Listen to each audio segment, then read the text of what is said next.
Welcome to the Great Detectives of Old Time Radio. From Boise, Idaho, this is your host, Adam Graham. If you have a comment, email it to me, box13@greatdetectives.net. Follow us on Twitter at Radio Detectives and become one of our friends on Facebook, facebook.com/Radio Detectives. As you're making your travel plans, remember JohnnyDollarAir.com. JohnnyDollarAir.com is a Priceline affiliate, so you can get all the benefits of going through Priceline, such as being able to name your own price on hotels, rental cars, airline tickets, and even more. Plus, part of the purchase price goes to support the Great Detectives of Old Time Radio at no additional cost to you. So when making your travel plans, remember check JohnnyDollarAir.com first. Well, now it's time for today's episode of yours truly, Johnny Dollar. The original air date, March the 13th, 1960, and this one is the Deep Down Matter. Before the show starts, I want to let you know about an offer from our sponsor, Audible.com. Audible is offering our listeners a free audiobook with a 30-day trial membership. Just go to audible.com/try-now to browse through their amazing and ever-expanding catalog of audiobooks and audio programs.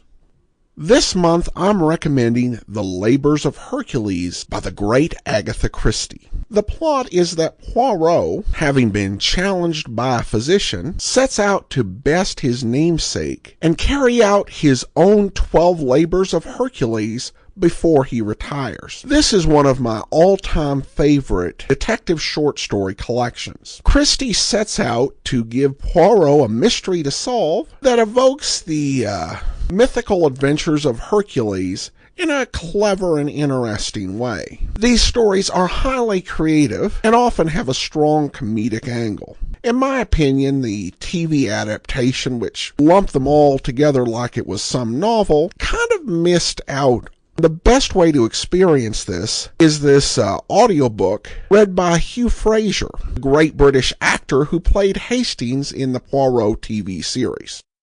However, you can choose any audiobook that Audible offers for your free trial. Just go to audible.com/try-now to start your subscription today.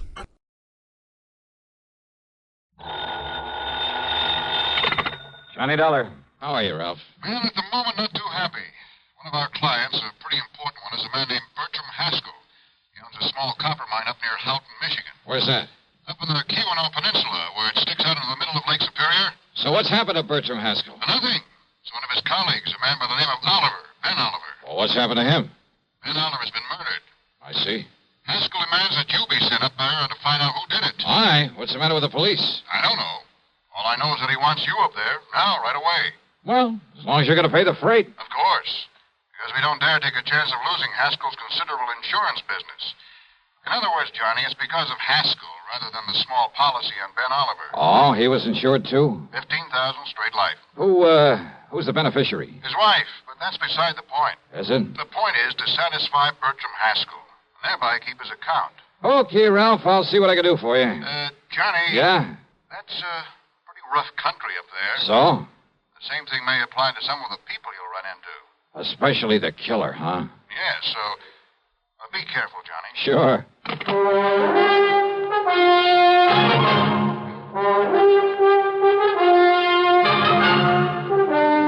CBS Radio brings you Bob Bailey in the exciting adventures of the man with the action-packed expense account, America's fabulous freelance insurance investigator. Yours truly, Johnny Dollar.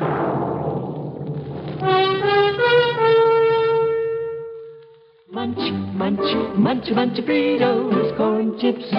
And listen, since Fritos corn chips are fresh as spring itself, well, it seemed appropriate to give you a springtime gift. So Fritos have attached a free package of flower seeds on their large bags as their salute to spring. Now, there's nothing for you to mail in. Just buy a large bag of Fritos. And there, right on the bag, is your free package of flower seeds. They're the finest seeds you could get anywhere. Genuine burpee seeds. And there are 3 varieties. Beautiful zinnias, snapdragons, or petunias.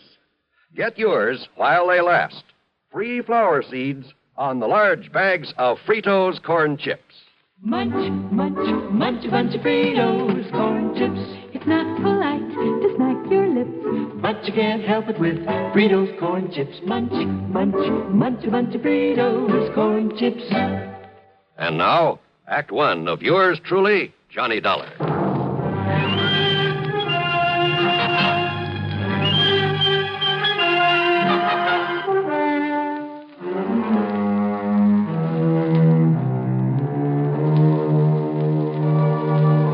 Expense account submitted by Special Investigator Johnny Dollar to the Continental Insurance Company, Chicago office. The following is an account of expenses incurred during my investigation of the Deep Down matter.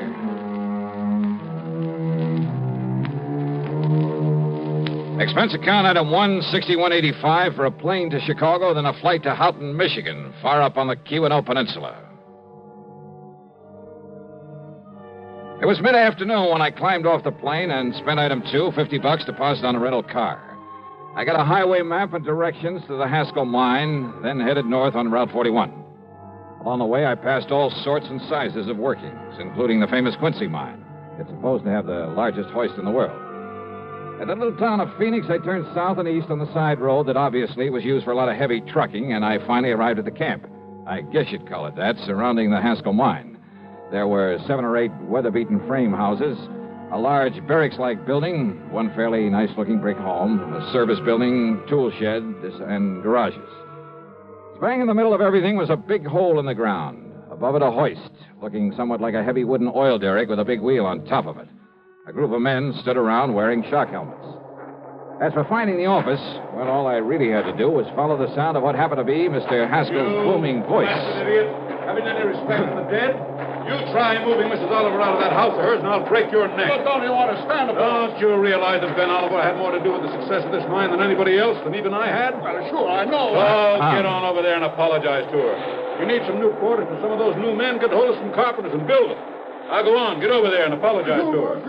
Well, who are you? What do you want? Mr. Haskell? That's right. Well? My name is Dollar. Dollar? Johnny Dollar? That's right. Well, why didn't you say so? I'm glad you got here, Dollar. You've got to clear this thing up. See that justice is done. Now, come in. Come into the office so I can tell you what's happened around here. Yeah, sure. Believe me, I won't sleep. I won't rest until whoever... well, sit down. Thanks. Dollar, Ben Oliver and I have been working over this country together for years. Ben's brains and my money. Ben picked the spot for this mine. So I understand. Dollar, I've made and I'm still making a fortune out of it, in spite of the fact that it's a small operation. And Ben Oliver? Yeah, Ben. I tried for years to make him my partner so that he could fully share in this thing. But he wouldn't have it. Pure scientist, Ben was. No real interest in money. So the best I could do was promise him a fat royalty for the rest of his life. But I never dreamed his life would come to an end so soon. What happened, Mr. Haskell? He was murdered down in the 3rd sub-level of the mine, in a stope we'd discontinued working for a while because of some exploration he was doing in it. And you've no idea who or why, Mr. Haskell? If I or the police could find any possible reason for Ben's being killed, we might be able to pin it on one of them, the man who did it. You say... But as it is, we haven't even reason to lock up those men who could have done it. You say the man. Well, under the circumstances, it had to be one of the miners. One of the 6 who were on their way down the shaft in one of the ore cars. And yet... Well? I said under the circumstances. But under the circumstances, not one of those 6 could have done it without the knowledge of the others. Well, now, how do you mean that? A single, carefully aimed shot, Dollar, from some distance away, 15, 20 feet. Yeah? Struck him in the back, went directly into his heart. Just one shot, but it must have been carefully aimed. But... Well, go on. That shot was made in utter and complete darkness. Oh, now, wait a minute. I know. Impossible. Utterly impossible. But that's the way it happened.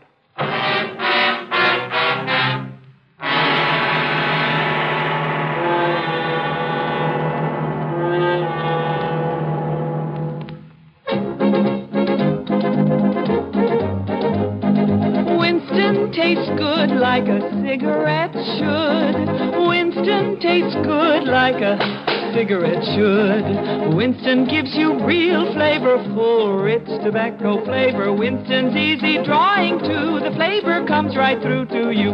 Winston tastes good like a cigarette should. A modern filter? Sure, Winston has it. But that's only the beginning of a Winston. Up front, up where it really counts, Winston packs exclusive filter blend. Light, flavorful tobaccos, specially selected and specially processed for filter smoking. Filter blend. That's why it's fun to smoke Winston, America's best-selling filter cigarette. Winston tastes good like a cigarette should. And now, Act Two of yours truly, Johnny Dollar and the Deep Down Matter.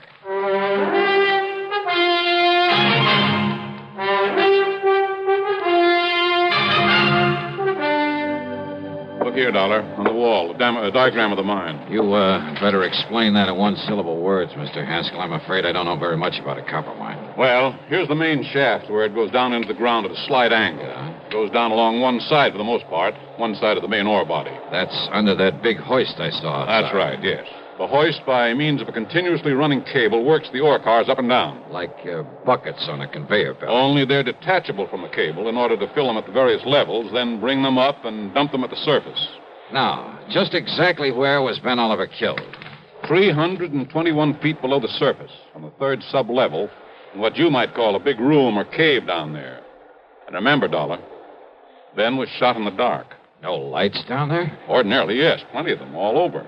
You better tell me exactly what happened, Mr. Haskell. Oh, better still. I'll take you down there, let you see things for yourself. And you'll see why it was quite impossible. Yeah, we'll see. The last shift has just come out of the mine, so we'll have it to ourselves. Whatever you say. You'll say you'd better wear one of these shock helmets and these gloves. Okay. And keep your top coat on. You'll find it cold down there. Right.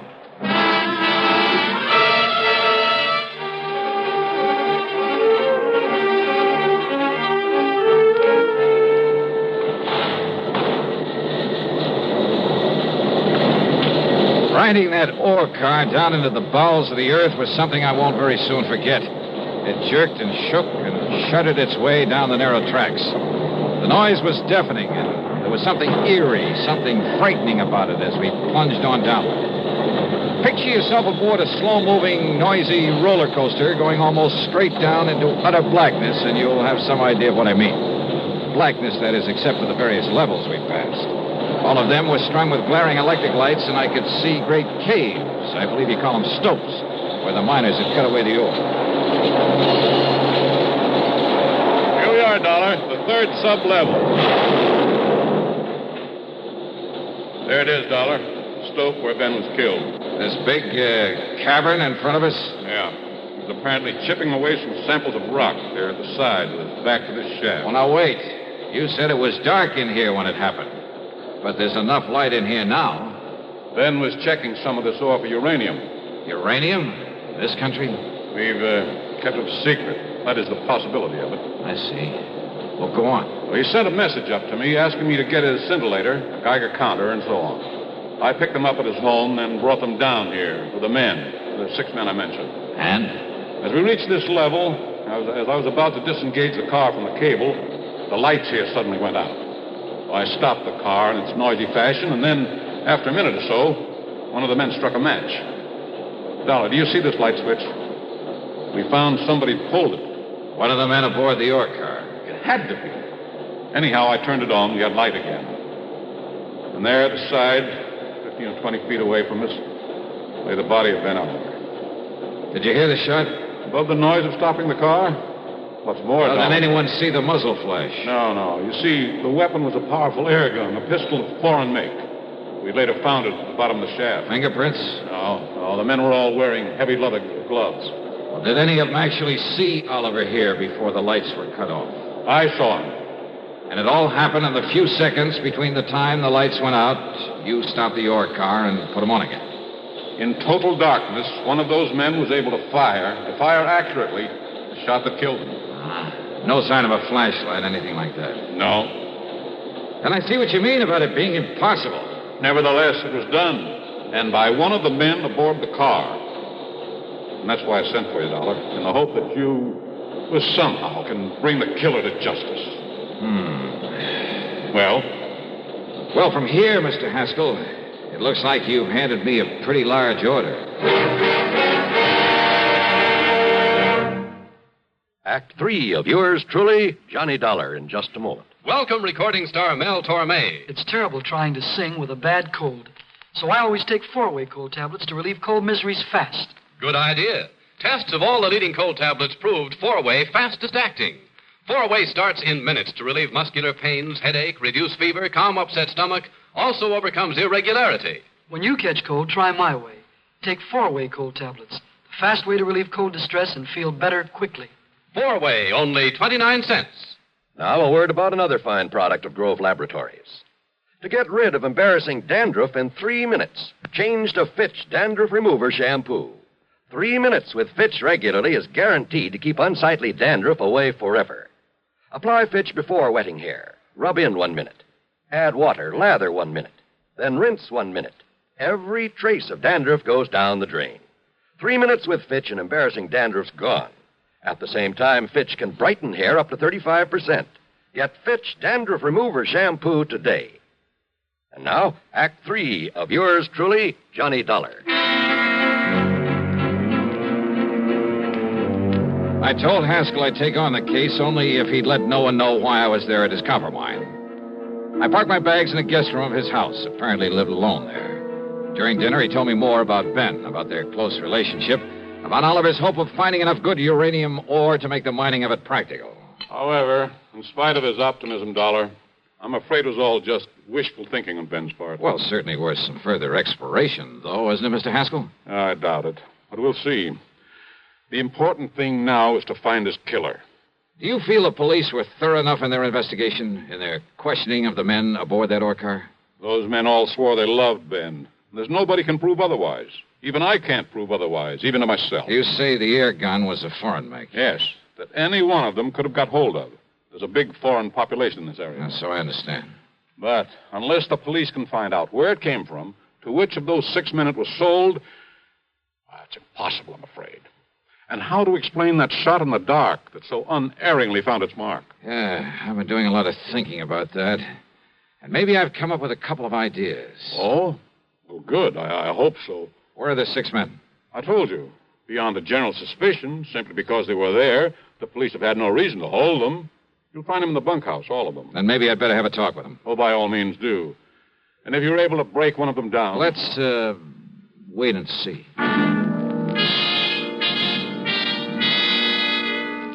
Yeah, I did have a couple of ideas about that impossible murder. I questioned the men without telling them my real status in the case. But more important, I talked to Ben Oliver's wife. A quiet, gentle little woman. All in all, I felt she was taking the whole thing very well. Yes. Bertram Haskell was always very good to Ben in his rather domineering way. But why do you ask? Well, it's good to know what kind of a man I'll be working for, if I take the job. Just be sure you look out for yourself. That you get full credit for any discoveries you made. Well, now, that doesn't quite tie in with what you just finished saying about Mr. Haskell, does it? Ben was so unselfish, self-effacing, so easy to take advantage of. Oh, no, I shouldn't talk that way. You sound as though you don't quite trust Mr. Haskell. Please, I didn't mean that at all. I see. I understand your husband thought there might be uranium in this unlikely spot. He was sure of it, Mr. Dollar. He told you so? I typed out his report to Mr. Haskell. Oh? Do you remember what he said in it? Only that he was certain it had great commercial possibilities and that he... Only that he what, Mrs. Oliver? No, it isn't nice the way I'm thinking. The way I was thinking then, so let's not talk about it. Well, look, this job, Mrs. Oliver, do you realize that it might mean a great deal to me? That if there's some reason why I shouldn't take it, well, isn't it only fair that you tell me? All right. You seem like a nice young man, so I'll tell you this. Yes? In the report, I made Ben say that he felt he should share in the uranium profits, the way he was not able to share in the money from the copper he discovered. I see. Thank you. Your husband had various instruments for detecting uranium, didn't he? Yes, I'll show them to you. Oh, good. They're here in the closet. The things Mr. Haskell was taking down to him the day that he... Yeah, I see. Geiger counter. And I guess this thing is a scintillator. Yes. And this? Oh, it's some kind of a special light, I think. Black light? Yes, that's what he called it. Sure. And it activates certain... And here are the shoes he was wearing. A nice warm jacket. Wait a minute. Yes? This black light. This thing is still working. And it is. Look, Mrs. Oliver. Why, yes. Isn't that strange, the glow it makes on his... What is it? Oh, Mrs. Oliver, I believe it's the solution to a murder. I borrowed the scintillator, the counter, the lamp, and I put on the jacket he'd worn that day. Put it on underneath my topcoat. I went back to Haskell's home and told him I had a theory about how one of the men aboard that ore car could have aimed so accurately in the darkness of the mine, but that I'd like to check it out down underground. He didn't quite understand what it was all about, but he agreed to go down there with me again. Anything, he said, to help find the killer of his old friend. Pull the light switch, Dollar? Yeah, that's right. Put out the lights so everything will be as it was the moment Ben Oliver was shot. Whatever you say. You set down this detecting equipment for a moment. Sure. Now, off with the lights, huh? Very well. Now, look, I'm going to feel my way to the spot where Oliver was working. And it should be right about here. Well? I'm taking off my top coat, Mr. Haskell. Oh, fine. Because under it, I put on the jacket that Ben was wearing when he was killed. I see. Now, in a second or two, I'll turn around so the back of this jacket will be facing you so that you can see it. See it? How? You'll see the spot in the middle of the back that was dusted with some radioactive material. By you. What are you talking about? Yeah, so that you can see it with the help of that black light. And I'm sure you have it in your hand by now. Have you turned it on, Haskell? Yes, it's on. And I'm sure you can see the target on the back of this coat. The same as you could see it in the dark the day Ben Oliver was killed. Can't you? Can't you, Haskell? Yes. A perfect target for you. That's right. Dollar.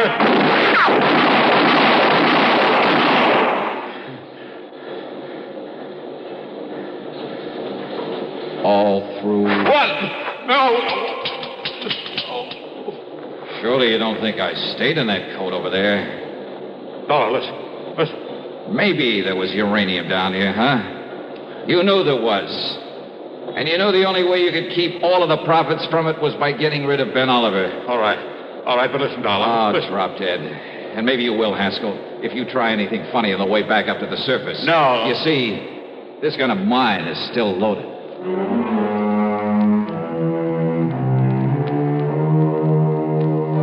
An almost perfect crime. And he was so sure of it, he'd called me in to back up his story of loyalty to Ben Oliver, so that no one would ever question his taking over the uranium Ben had found.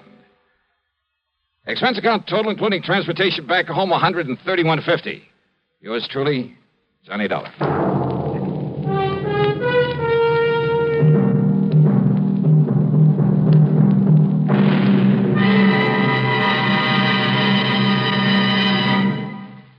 Our star will return in just a moment. Constipation can be a problem for anyone, even doctors. And when constipation occurs, it's interesting to see just what doctors consider important about a laxative they might use or recommend. Well, a majority of the doctors we heard from had this to say. A laxative should be effective, gentle, close to natural acting. A medicine that can be used with complete confidence. Now, X-Lax has been popular with many doctors and millions of people over the years, Because chocolated X-Lax is effective. Overnight, it helps you toward your normal regularity. X-Lax is so gentle, so close to natural acting, there's no upset. That's why many doctors and millions of people use X-Lax with complete confidence. X-Lax, the laxative that helps you toward your normal regularity, gently, overnight. Now here is our star to tell you about next week's program. Next week, Denver, Colorado, and a string of supermarket robberies. And what a racket. Join us, won't you? Yours truly, Johnny Dollar.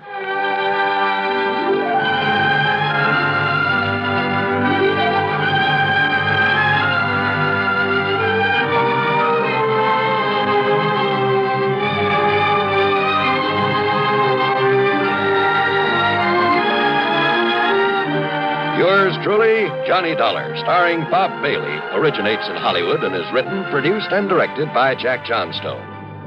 Heard in our cast were Virginia Gregg, John Stevenson, and Will Wright. Be sure to join us next week, same time and station, for another exciting story of yours truly, Johnny Dollar.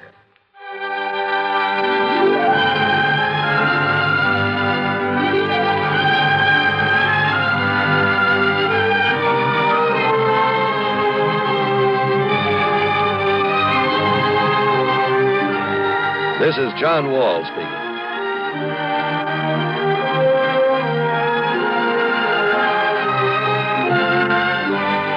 Coming next, another tale calculated to keep you in suspense on the CBS Radio Network. Let's take a walk around the block. A wonderful idea. An old-fashioned walk, arm in arm with your sweetie.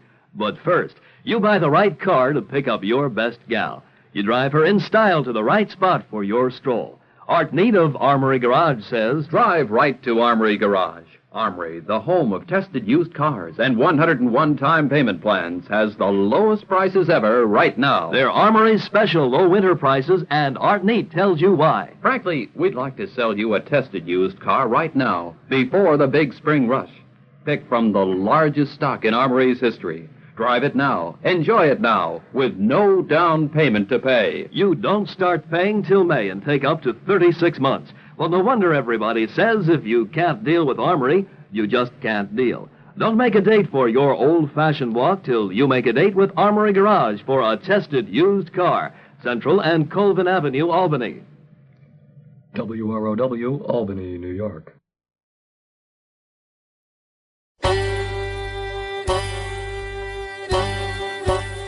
Hi, this is Andrew from OTRWesterns.com. I wanted to invite you to come take a look at our site where we put out podcasts of old-time radio westerns. Check us out at OTRWesterns.com. You're listening to The Great Detectives of Old-Time Radio with Adam Graham. Now let's get back into the show.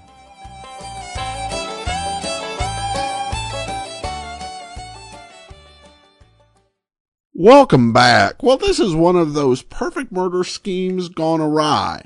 And I think probably one of the big things is that the suspects presented to Johnny had no reason to commit the murder. It's like, well, it must have been one of these guys who had no reason or motive whatsoever. It was just me and these guys who had no reason or motive whatsoever. I mean, that's all it could be, right?